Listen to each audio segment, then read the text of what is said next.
अवधूत चिंतन श्री गुरुदेव दत्त श्री स्वामी समर्थ स्वामी शिवा मार्ग या आपल्या चॅनलमध्ये आपल्या सर्वांचं खूप खूप मनापासून स्वागत आहे।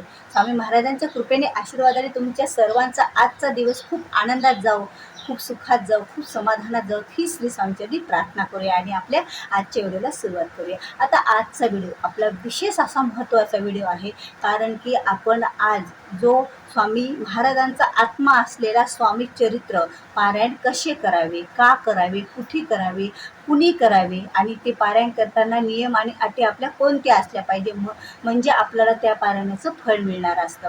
बघा, ज्या वेळेला आपल्याला खोकला, ताप अशा काही आपल्याला आपलं आरोग्य बिघडतं, तर त्यावेळेला आपण वेगवेगळ्या डॉक्टरकडे वेगवेगळे उपचार करायला आपण जात असतो। पण स्वामी चरित्र सारामृत असा ग्रंथ आहे की हा ग्रंथ आपल्याला सर्व समस्याचे, आपल्या सर्व संकटाचे, सर्व विघ्नाचे निवारण करणारा आहे आणि आपल्या सर्व त्रासातून बाहेर काढणारे आहे। तर हा ग्रंथ बघा, आता स्वामी चरित्र सार अमृत हा ग्रंथ पहिल्या आता हा 700 श्लोकी ग्रंथ आहे।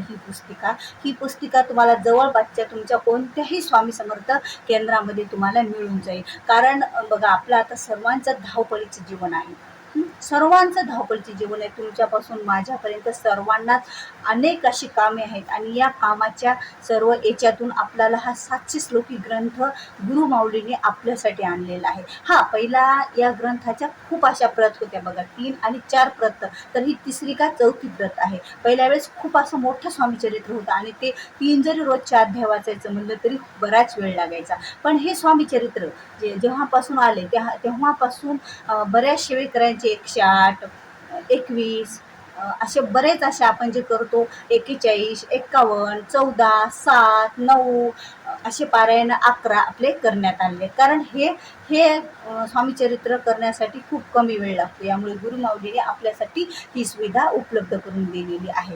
तर आता आपल्याला स्वामी चरित्र पारायण हे सर्वच गोष्टीवर आपल्या काम देणारे, आपली सर्व इच्छापूर्ती आणि मनोकामना करणारे असा हा स्वामी महाराजांचा आत्मा असलेला ग्रंथ आहे।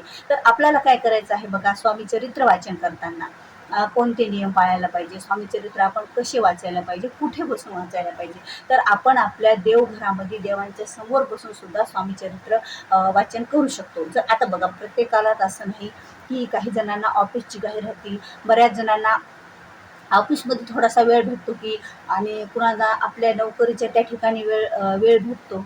तर आता खूप इच्छा असते की आता मला 21 पारायण करायचे, मला 14 पारायण करायचे, कशाचे, स्वामी समर्थ ग्रंथाचे। आता एका जाग्यावर तुम्ही बसून वाचत असल्या तुमच्या देवघरामध्ये, तुमच्या घरी कुठेही, तर ते तर खूप खूप चांगलं राहणार आहे।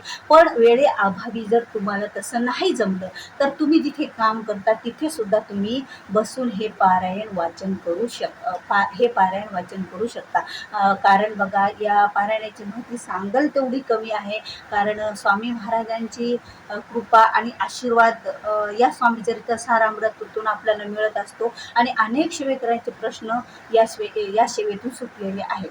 तर त्यामुळे ही सेवेची संधी मग आपल्याला हातातून जाऊ द्यायची का? त्यामुळे तुम्ही तुमच्या ऑफिसमध्ये बसून सुद्धा, जिथं पवित्र चांगलं ठिकाण असेल तिथं बसून सुद्धा तुम्ही याचा पाठ करू शकता आणि तुमच्या घरी बसून सुद्धा आपण करू शकतो। मग आता ज्या वेळेला आपल्याला 21 पाठ करायचे, आता 21 पाठ ज्या वेळेला आपण पारायण करायचे, म्हणजे हे संपूर्ण 1 ते 21 अध्यायापर्यंत एकाच ठिकाणी बसून आपल्याला वाचन करायचे। तसं 21 दिवस वाचन करायचे, त्याला 21 सारामृताचे पाठ, 7 दिवस वाचन केलं अशाप्रमाणे 7 सारामृताचे पाठ, असे 108 वेळा वाचन केलं तर 108 सारामृताचे पाठ आपले होत असतात। आता नियम कोणते पाळायचे बघा, आता सध्या तर लग्न सराई सुरू आहे, बरेच असे प्रॉब्लेम आहेत आणि यामध्येच आपल्याला सुट्ट्या असतात बऱ्याच जणांना, आणि सुट्ट्या असल्या की बघा, आपण आपला जो आध्यात्मिक कल आहे त्याच्याकडे खेचल्या जातो, कारण आपल्याला एरवी वेळ नसतो।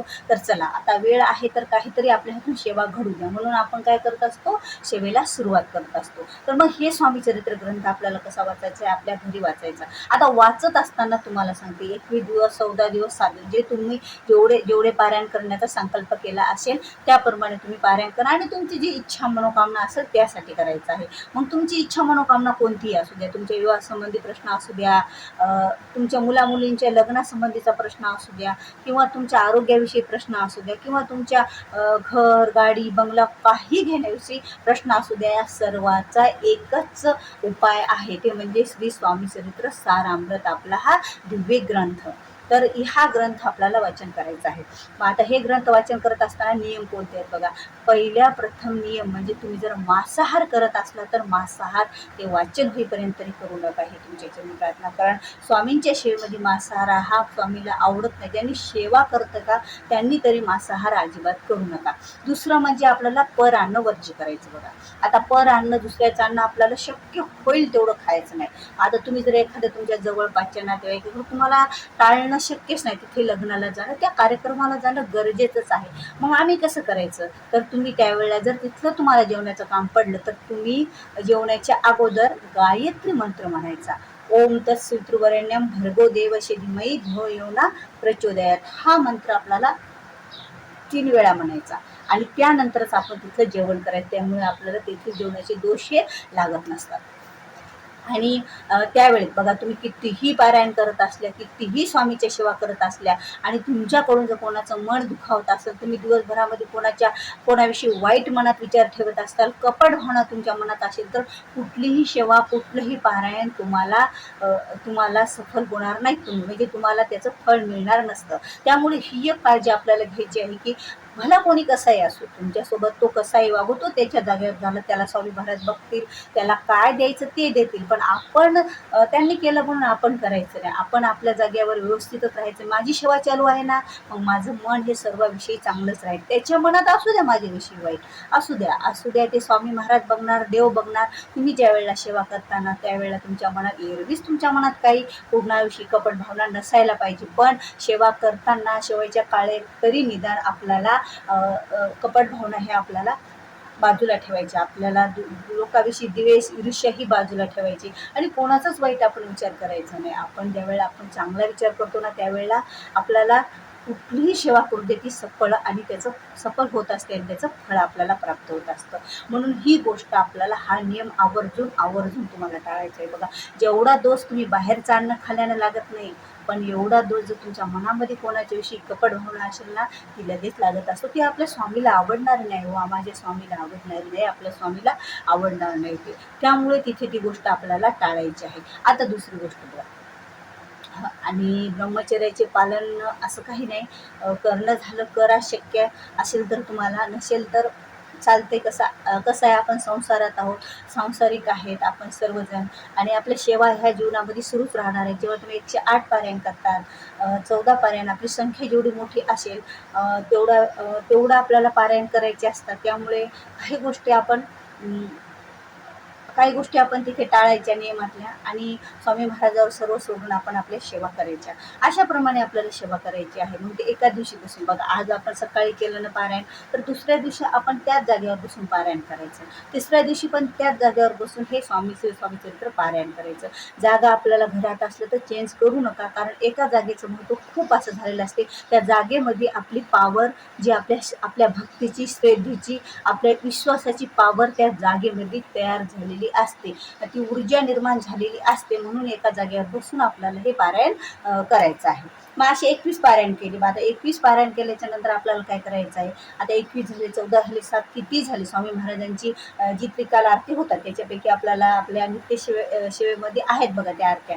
तर आपल्याला ती आरती सकाळची 10:30ला आरती करायची, नैवेद्य दाखवायचा आणि 10:30च्या आरत्या ज्या आहेत त्या आपल्याला म्हणायच्या आणि स्वामी महाराजांना नैवेद्य दाखवायचा. शक्य असेल तर लहान लेकरं कोणी असं जेवू घाला किंवा कुठंतरी तुम्ही एखाद्या मंदिरात नेऊन काही दान करा किंवा कुणाला तरी आपण दान करा.